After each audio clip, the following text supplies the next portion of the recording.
to be confused. One night to speed up truth. We had a problem.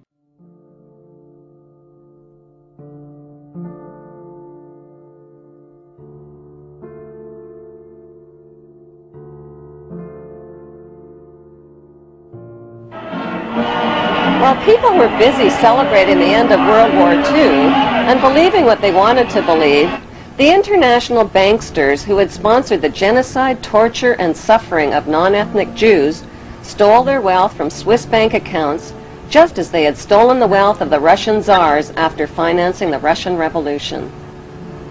The Vatican was also tied to plundering Nazi gold, which had been stolen from the Jews. It is a well-documented fact that Pope Pius XII lent his support to the anti-Semitic Hitler and his Nazi regime.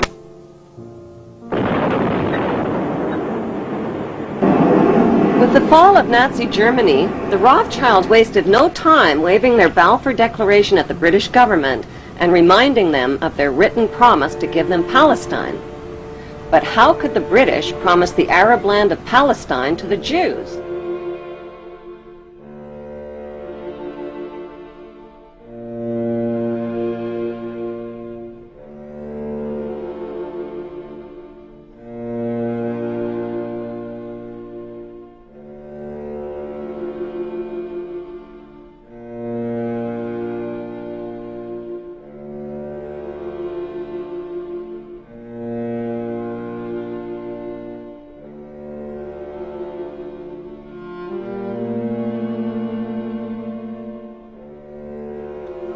On October 24, 1945, the bankster pirates gave birth to their most powerful weapon of global control, the United Nations. According to plan, the British pulled out of Palestine and gave the land to the Jewish Zionists.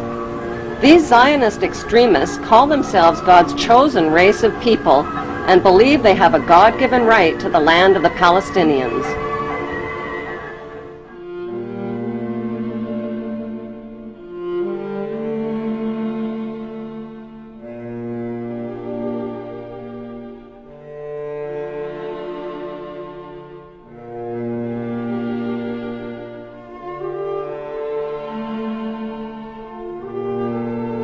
In 1948, the bankster-controlled United Nations officially turned Palestine into the Zionist State of Israel.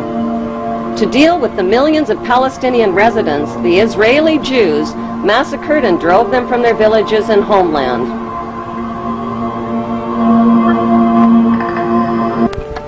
The Jews herded the Palestinians into two separated regions called the West Bank and the Gaza Strip.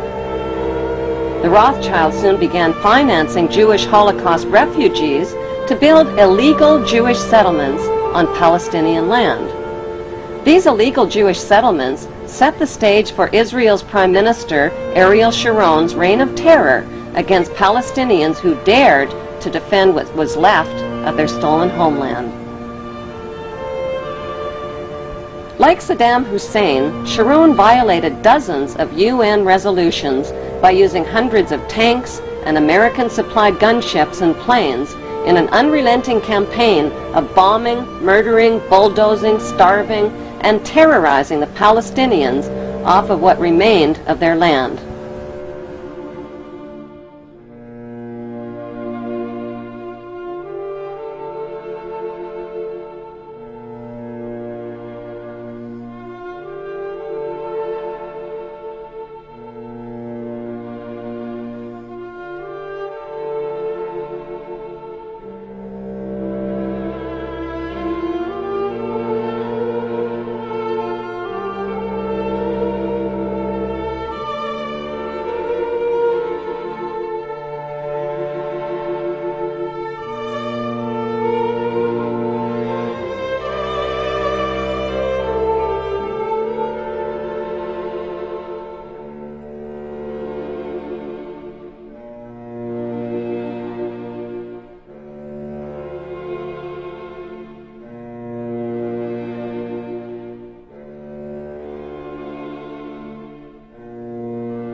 now fighting. Not Arabs the problem, not Jews the problem, not Judaism, not Muslim, only Zionism.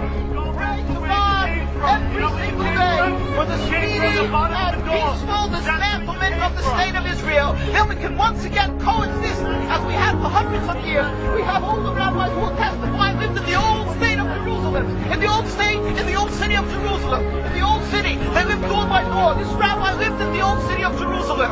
Before 1948, he'll tell you how he lived coexisted with all the Arab neighbors, how they played beside each other's children when they went to Yom Kippur, when the women went to Yom Kippur on the fast day, the Muslim neighbors babysat the children, the most precious objects they gave to them to protect. How can that be if they're our enemies, powerful enemies? Because they're not. It's not a religious conflict. That's a Zionist ploy of accusing everybody of being anti-Semitic. You want peace? You want to have a conference here of peace? Step back and look and read the facts. Not the facts that have been misconstrued by the Zionist propaganda.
The Bible was written by Hebrew Jews who tell us that the Hebrew Jews are God's chosen race of people. Bible prophecy predicts that they will one day rule the world from their temple throne in Jerusalem, and that the world's King of Kings will be a descendant of King David and King Solomon of Israel. That is what Bible believers all over the world believe will come to pass. To turn this Bible prophecy into a reality would demand the cooperation of world leaders. It would also mean building a third temple in Jerusalem over the ancient ruins of King Solomon's temple. But there is one giant-sized problem. A sacred Muslim shrine called Dome of the Rock was already built on top of the ruins of Solomon's temple in the 7th century. It still stands majestically today in the heart of Jerusalem, and it would have to be destroyed.